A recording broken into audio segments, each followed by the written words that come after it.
சூரா அல்-ஸுக்ரூஃப். அளவற்ற அருளாளனும் நிகரற்ற அன்புடையோனுமாகிய அல்லாஹுவின் திருப்பெயரால் துவங்குகின்றேன். ஹா மீம். விளக்கமான இவ்வேதத்தின் மீது சத்தியமாக திடமாக நீங்கள் அறிந்து உணர்ந்து கொள்வதற்காக இதனை நாம் அரபி மொழி குர்ஆனாக நிச்சயமாக ஆக்கியிருக்கிறோம். இன்னும் நிச்சயமாக இது நம்மிடத்தில் உள்ள உம்முல் கிதாபில் தாய் நூலில் இருக்கிறது. இதுவே வேதங்களில் மிக்க மேலானதும் ஞானம் மிக்கதும் ஆகும். நீங்கள் வரம்பு மீறிய சமூகத்தாராகிவிட்டீர்கள் என்பதற்காக நாம் இந்த நினைவுறுத்தும் உபதேசத்தை உங்களை விட்டு நாம் அகற்றி விடுவோமா? அன்றியும் முன் இருந்தோர்களிடமும் நாம் எத்தனையோ தூதர்களை அனுப்பி இருக்கிறோம். ஆனால் அவர்களிடம் வந்த நபி ஒவ்வொருவரையும் அவர்கள் பரிகாசம் செய்யாதிருக்கவில்லை. எனினும் இவர்களை விட மிக்க பலசாலிகளான அவர்களை பிடியாக பிடித்து நாம் அழித்திருக்கிறோம். இவ்வாறாக உங்களுக்கு முன் இருந்தோரின் உதாரணம் நடந்தேறி இருக்கிறது. நபியே, நீர் அவர்களிடம் வானங்களையும் பூமியையும் படைத்தவன் யார் என்று கேட்டால், யாவரையும் மிகைத்தவனும் எல்லாவற்றையும் அறிந்தோனுமாகிய அவனே அவற்றை படைத்தான் என்று நிச்சயமாக அவர்கள் கூறுவார்கள்.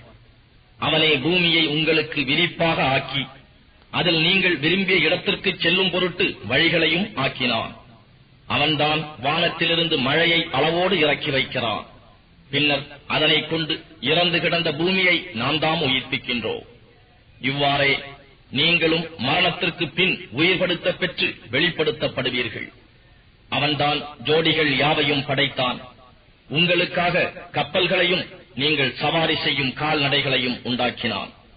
அவற்றின் முதுகுகளின் மீது நீங்கள் உறுதியாக அமர்ந்து கொள்வதற்காக அவற்றின் மேல் நீங்கள் அவ்வாறு உறுதியாக அமர்ந்ததும் உங்கள் இறைவனுடைய அருளை நினைவு கூர்ந்து இதன் மீது செல்ல சக்தி அற்றவர்களாக இருந்த எங்களுக்கு இதனை வசப்படுத்தி தந்த அவ் இறைவன் மிக்க பரிசுத்தமானவன். மேலும் நிச்சயமாக நாம் எங்கள் இறைவனிடத்தில் திரும்பிச் செல்பவர்கள் என்று நாட்டித்து கூறவும் அவ்வாறு செய்தான். இன்னும் அவர்கள் அவனுடைய அடியார்களில் ஒரு பகுதியினரை அவனுக்கு பெண் சந்ததியை ஆக்குகிறார்கள். நிச்சயமாக மனிதன் பகிரங்கமான பெரும் நன்றி கெட்டவனாக இருக்கின்றான். அல்லது தான் படைத்ததிலிருந்து அவன் தனக்கென பெண் மக்களை எடுத்துக்கொண்டு உங்களுக்கு ஆண் மக்களை தேர்ந்தெடுத்து விட்டானா? இருப்பினும் அர்-ரஹ்மானுக்கு சந்ததியாக அவர்கள் ஒப்பாக்கும் ஒரு பெண் குழந்தை அவர்களில் ஒருவனுக்கு பிறந்ததாக நன்மாராயம் கூறப்பட்டால் அவனுக்கு ஏற்படும் கோபத்தாலும் துக்கத்தாலும் அவனுடைய முகம் கருத்து விடுகிறது. ஆபரணங்களைக் கொண்டு அலங்கரிக்கப்பட்டும் விவகாரங்களை தெளிவாக எடுத்துக் கூறவும் இயலாத ஒன்றினையா இணையாக்குகின்றனர். அன்றியும் அர்-ரஹ்மானின் அடியார்களாகிய மலக்குகளை அவர்கள் பெண்களாக ஆக்குகிறார்கள். அவர்கள் படைக்கப்பட்ட போது இவர்கள் பார்த்துக் கொண்டிருந்தார்களா? திட்டமாக அவர்களுடைய சாட்சியம் பதிவு செய்து வைக்கப்பட்டு அவர்கள் கேள்வி கேட்கப்படுவார்கள். மேலும் அர்-ரஹ்மான் நாடியிருந்தால் அவற்றை நாங்கள் வணங்கியிருக்க மாட்டோம் என்றும் அவர்கள் கூறுகின்றனர். அவர்களுக்கு இதை பற்றி யாதோர் அறிவும் இல்லை. அவர்கள் பொய்யே கூறுகிறார்கள். அல்லது அவர்கள் ஆதாரமாக கொள்வதற்காக இதற்கு முன்னால் நாம் அவர்களுக்கு ஏதாவது ஒரு வேதத்தை கொடுத்திருக்கிறோமா? அப்படி அல்ல. அவர்கள் கூறுகிறார்கள், நிச்சயமாக நாங்கள் எங்களுடைய மூதாதையர்களை ஒரு மார்க்கத்தில் கண்டோம். நிச்சயமாக நாங்கள் அவர்களுடைய அடிச்சுவடுகளையே பின்பற்றுகிறோம். இவ்வாறே உமக்கு முன்னரும் நாம் நம்முடைய தூதரை எந்த ஊருக்கு அனுப்பினாலும் அவர்களில் செல்வந்தர்கள், நிச்சயமாக நாங்கள் எங்கள் மூதாதையரை ஒரு மார்க்கத்தில் கண்டோம், நிச்சயமாக நாங்கள் அவர்களின் அடிச்சுவடுகளையே பின்பற்றுகின்றோம் என்று கூறாதிருக்கவில்லை. அப்பொழுது அத்தூதர், உங்கள் மூதாதையரை எந்த மார்க்கத்தில் நீங்கள் கண்டீர்களோ அதைவிட மேலான நேர்வழியை நான் உங்களுக்கு கொண்டு வந்திருந்த போதிலுமா என்று கேட்டார். அதற்கு அவர்கள், நிச்சயமாக நாங்கள் எதை கொண்டு நீங்கள் அனுப்பப்பட்டிருக்கிறீர்களோ அதை நிராகரிக்கிறோம் என்று சொன்னார்கள். ஆகவே நாம் அவர்களிடம் பழி தீர்த்தோம். எனவே இவ்வாறு நிராகரித்துக் கொண்டிருந்தவர்களின் முடிவு என்ன ஆயிற்று என்பதை நீர் கவனிப்பீராக. அன்றியும் இப்ராஹிம் தம் தந்தையையும் தம் சமூகத்தவர்களையும் நோக்கி, நிச்சயமாக நான் நீங்கள் வழிபடுபவற்றை விட்டும் விலகிக் கொண்டேன் என்று கூறியதையும், என்னை படைத்தானே அவனையே நான் வணங்குகிறேன், அவனே எனக்கு நேர்வழி காண்பிப்பான் என்றும் கூறியதை நினைவு கூறுவீராக. இன்னும் தம் சந்ததியினர் அல்லாஹ்வின் பக்கம் திரும்பி வரும் பொருட்டு இப்ராஹிம் தௌஹீதை அவர்களிடம் ஒரு நிலையான வாக்காக ஏற்படுத்தினார். எனினும் இவர்களிடம் உண்மையும் தெளிவான தூதரும் வரும் வரையில் இவர்களையும் இவர்களுடைய மூதாதையரையும் சுகம் அனுபவிக்க விட்டு வைத்தேன். ஆனால் உண்மை வேதம் அவர்களிடம் வந்தபோது இது சூன்யமேதான், நிச்சயமாக நாங்கள் இதை நிராகரிக்கின்றோம் என்று அவர்கள் கூறினர். மேலும் அவர்கள் கூறுகிறார்கள், இந்த குர்ஆன் இவ்விரண்டு ஊர்களில் உள்ள பெரிய மனிதர் மீது ஏன் இறக்கப்பட்டிருக்க கூடாதா என்று. உங்கள் இறைவனின் ரஹ்மத்தை நல்லருளை இவர்களா பங்கிடுகிறார்கள்? இவர்களுடைய உலக தேவைகளை இவர்களிடையே நாமே பங்கிட்டிருக்கிறோம். இவர்களில் சிலரை ஊழியத்திற்கு வைத்துக் கொள்ளும் பொருட்டு இவர்களில் சிலரை விட தரங்களில் நாம் உயர்த்தி இருக்கிறோம். உம்முடைய இறைவனின் ரஹ்மத் அவர்கள் சேகரித்து வைத்துக் கொண்டிருப்பதை விட மேலானதாகும். நிராகரிப்போருக்கு நாம் கொடுக்கும் செல்வத்தை கண்டு மனிதர்கள் நிராகரிக்கும் சமுதாயமாக ஆகிவிடுவார்கள் என்பது இல்லாவிட்டால் அவர்களின் வீட்டு முகடுகளையும் அவற்றுக்கு அவர்கள் ஏறிச் செல்லும் படிகளையும் நாம் வெள்ளியினாலாக்கி இருப்போம். அவர்களுடைய வீடுகளின் வாயில்களையும் அவர்கள் சாய்ந்து கொண்டிருக்கும் கட்டில்களையும் அவ்வாறே ஆக்கியிருப்போம். தங்கத்தாலும் அவற்றை ஆக்கிக் கொடுத்திருப்போம். ஆனால் இவையெல்லாம் இவ்வுலக வாழ்க்கையில் உள்ள நிலையில்லா அற்ப சுகங்களே அன்றி வேறில்லை. ஆனால் மறுமையின் நித்திய வாழ்க்கை உம் இறைவனிடம் பயபக்தி உள்ளவர்களுக்குத்தாம். எவனொருவன் அர் ரஹ்மானின் நல்லுபதேசத்தை விட்டும் கண்ணை மூடிக்கொள்வானோ அவனுக்கு நாம் ஒரு ஷைத்தானை ஏற்படுத்தி விடுகிறோம். அவன் இவ்வாறு புறக்கணித்தவனின் நெருங்கிய நண்பனாக ஆகிவிடுகிறான். இன்னும் அந்த ஷைத்தான்கள் அவர்களை நேரான பாதையிலிருந்து தடுத்து விடுகின்றன. ஆனாலும் தாங்கள் நேரான பாதையில் செலுத்தப்படுவதாகவே அவர்கள் எண்ணிக்கொள்கிறார்கள். எதுவரை என்றால், இறுதியாக அத்தகையவன் நம்மிடம் வரும்போது ஷைத்தானிடம் கூறுவான், எனக்கிடையிலும் உனக்கிடையிலும் கிழக்கு திசைக்கும் மேற்கு திசைக்கும் இடையே உள்ள தூரம் இருந்திருக்க வேண்டுமே, எங்களை வழிகெடுத்த இந்நண்பன் மிகவும் கெட்டவன் என்று. அப்போது நீங்கள் அநியாயம் செய்தபடியால் இன்று உங்களுக்கு நிச்சயமாக யாதொரு பயனும் ஏற்படாது, நீங்கள் வேதனையில் கூட்டாளிகளாக இருப்பீர்கள் என்று அவர்களுக்கு சொல்லப்படும். ஆகவே நபியே, நீர் செவிடனை கேட்குமாறு செய்ய முடியுமா? அல்லது குருடனையும் பகிரங்கமான வழிகேட்டில் இருப்பவனையும் நேர்வழியில் செலுத்த முடியுமா? எனவே உம்மை நாம் இவ்வுலகை விட்டும் எடுத்துக் கொண்ட போதிலும் நிச்சயமாக நாம் அவர்களிடம் பழி தீர்ப்போம். அல்லது நாம் அவர்களுக்கு எச்சரித்து வாக்களித்துள்ளதை வேதனையை நீர் காணும்படி செய்வோம். நிச்சயமாக நாம் அவர்கள் மீது ஆற்றலுடையோராய் இருக்கின்றோம். நபியே, உமக்கு வகி அறிவிக்கப்பட்டதை பலமாக பற்றி பிடித்துக் கொள்ளும்.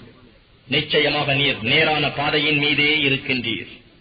நிச்சயமாக இது உமக்கும் உம் சமூகத்தாருக்கும் கீர்த்தி அளிக்கும் உபதேசமாக இருக்கிறது. இதை பின்பற்றியது பற்றி நீங்கள் விசாரிக்கப்படுவீர்கள். நம்முடைய தூதர்களில் உமக்கு முன்னே நாம் அனுப்பியவர்களை அர் ரஹ்மானை அன்றி வணங்கப்படுவதற்காக வேறு தெய்வங்களை நாம் ஏற்படுத்தினோமா என்று நீர் கேட்பீராக. மூசாவை நம்முடைய அத்தாட்சிகளுடன் ஃபிர்அவுனிடமும் அவனுடைய தலைவர்களிடமும் திட்டமாக நாம் அனுப்பி வைத்தோம். அவர் அவர்களை நோக்கி, நிச்சயமாக நான் அகிலங்களின் இறைவனால் அனுப்பப்பட்ட தூதன் ஆவேன் என்று கூறினார். ஆனால் அவர்களிடம் நம்முடைய அத்தாட்சிகளை அவர் கொண்டு வந்தபோது அவர்கள் அவற்றைக் கொண்டு பரிகசித்து சிரித்தனர். ஆனால் நாம் அவர்களுக்கு காட்டிய ஒவ்வொரு அத்தாட்சியும் அடுத்ததை விட மிகவும் பெரியதாகவே இருந்தது. எனினும் அவர்கள் பாவத்திலிருந்து மீள்வதற்காக நாம் அவர்களை இலேசான வேதனையைக் கொண்டே பிடித்தோம். மேலும் அவர்கள், சூன்யக்காரரே, உம் இறைவன் உம்மிடம் அறுதிமானம் செய்திருப்பதால் நீர் எங்களுக்காக உம்முடைய ரப்பை அழைத்து பிரார்த்தனை செய்யும், நிச்சயமாக நாங்கள் நேர்வழியை பெற்றுவிடுவோம் என்று கூறினார்கள். எனினும் நாம் அவர்களுடைய வேதனையை நீக்கியதும் அவர்கள் தங்கள் வாக்குறுதியை முறித்து விட்டார்கள். மேலும் ஃபிர்அவுன் தன் சமூகத்தாரிடம் பறைசாற்றினான், என்னுடைய சமூகத்தவரே, இந்த மிஸ்ர் எகிப்தின் அரசாங்கம் என்னுடையதல்லவா? என் மாளிகை அடியில் ஓடிக்கொண்டிருக்கும் நீல நதியின் இக்கால்வாய்களும் என் ஆட்சிக்கு உட்பட்டவை என்பதை பார்க்கவில்லையா? அல்லது இழிவானவரும் தெளிவாக பேச இயலாதவருமாகிய இவரை விட நான் மேலானவன் இல்லையா? என்னை விட இவர் மேலாயிருப்பின் ஏன் இவருக்கு பொன்னாலாகிய கங்கணங்கள் அணிவிக்கப்படவில்லை? அல்லது அவருடன் மலக்குகள் கூட்டமாக வரவேண்டாமா? இவ்வாறாக அவன் தன் சமூகத்தாரை அவர்களுடைய அறிவை இலேசாக மதித்தான். அவனுக்கு அவர்களும் கீழ்ப்படிந்து விட்டார்கள். நிச்சயமாக அவர்கள் வரம்பை மீறிய சமூகத்தாராகவும் ஆகிவிட்டார்கள். பின்னர் அவர்கள் நம்மை கோபப்படுத்திய போது நாம் அவர்களிடம் பழி தீர்த்தோம். அன்றியும் அவர்கள் யாவரையும் மூழ்கடித்தோம். இன்னும் நாம் அவர்களை அழிந்து போன முந்தியவர்களாகவும் பின் வருவோருக்கு உதாரணமாகவும் ஆக்கினோம். இன்னும் மரியமுடைய மகனை உதாரணமாக கூறப்பட்ட போது உம்முடைய சமூகத்தார் பரிகசித்து ஆர்ப்பரித்தார்கள். மேலும் எங்கள் தெய்வங்கள் மேலா அல்லது அவர் மேலா என்றும் அவர்கள் கேட்கிறார்கள். அவரை வீண் தர்க்கத்திற்காகவே உம்மிடம் உதாரணமாக எடுத்துக் கொள்கிறார்கள். ஆகவே அவர்கள் விதண்டாவாதம் செய்யும் சமூகத்தாரே ஆவர். அவர் ஈசா நம்முடைய அடியாரே அன்றி வேறில்லை. அவருக்கு நாம் அருட்கொடையை சொரிந்து இஸ்ராயேலின் சந்ததியாருக்கு அவரை நல் உதாரணமாக ஆக்கினோம். நாம் விரும்புவோமாயின் உங்களிடையே பூமியில் நாம் மலக்குகளை ஏற்படுத்தி அவர்களை நம் பிரதிநிதிகளாக ஆக்கியிருப்போம்.